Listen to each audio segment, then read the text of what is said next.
Imagine being the detective who takes on Nigeria's most cursed case, and realizing the deeper you dig, the closer the darkness comes for you. True Crime Horror Series, Part 5. The Vanishing of Dr. Adaora Okeke, The Investigator's Descent. In 2016, a young detective named Inspector Chike Nwosu, tall, broad-shouldered, early 30s, joined the cold case unit. Unlike others before him, he wasn't afraid. He reopened Adaora's file, determined to solve what everyone else had abandoned. His colleagues warned him that breach swallows those who ask too much. But Chike didn't listen. Chike noticed something strange. In each disappearance file, the statements from witnesses had been edited. Pages torn out. Handwriting altered. It was as if someone deliberately erased the truth. The deeper he read, the more he realized, this wasn't one case. It was a pattern. And Adaora was just the latest victim. He visited Adaora's mother in her small Lagos home. The woman, frail but strong, whispered they took her because she refused to join them. My daughter was pure. Too pure. When Chike asked who they were, she simply shut her eyes, refusing to answer. In a hospital storeroom, Chike uncovered a hidden folder inside a broken drawer. It contained photocopies of Adaora's missing diary. One chilling line stood out: if I vanish, don't look for me. Because if you find me, you'll join me. Chike felt a cold shiver crawl down his spine. He decided to stake out the breach at 2 a.m. Sitting in his unmarked car, rain tapping on the windshield, he waited. At 2:17, he saw it, an abandoned car with its hazard lights flashing.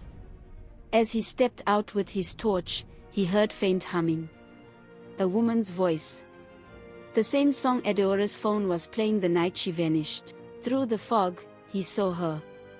A young woman in scrubs, barefoot, standing by the railing, looking straight at him. Her face was Adaora's. But her eyes were pale, glowing faintly. When he shouted her name, she tilted her head, smiled faintly, and vanished into the mist. Terrified, Chike ran back to his car. But his engine wouldn't start. His radio crackled with static, then a woman's voice whispered, "You shouldn't have come." He grabbed his gun, his hands shaking, as the shadows of figures in white robes moved between the fog. The next day, Chike received a call from a blocked number. A deep voice said, "Detective, stop digging. Adaora was chosen. If you continue, we'll make sure your name joins the files."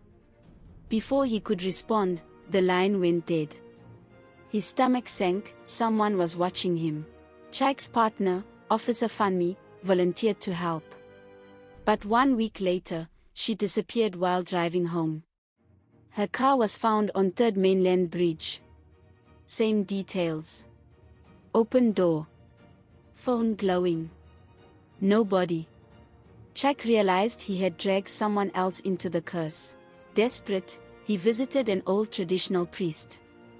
The priest, eyes clouded with age, told him the truth: the bridge is an altar. Every offering strengthens Lagos. Those who resist become its food. He warned Chike that the city itself would turn against him if he pushed further. Late one night, Chike played Adaora's old voicemail, hoping for clues. Instead, he heard faint background whispers layered under her words. When enhanced, the audio revealed voices chanting in Yoruba, Igbo Nifa, Igbo Nigba. Translation: a sacrifice we want, a sacrifice we take. Chike started noticing strange things. His reflection in the mirror didn't move when he did. His shadow sometimes lagged behind. And every time he crossed the bridge, his car radio played Adaora's gospel song, without being turned on. He realized he was no longer just an investigator. He was part of the story. Now, Chike keeps his files hidden.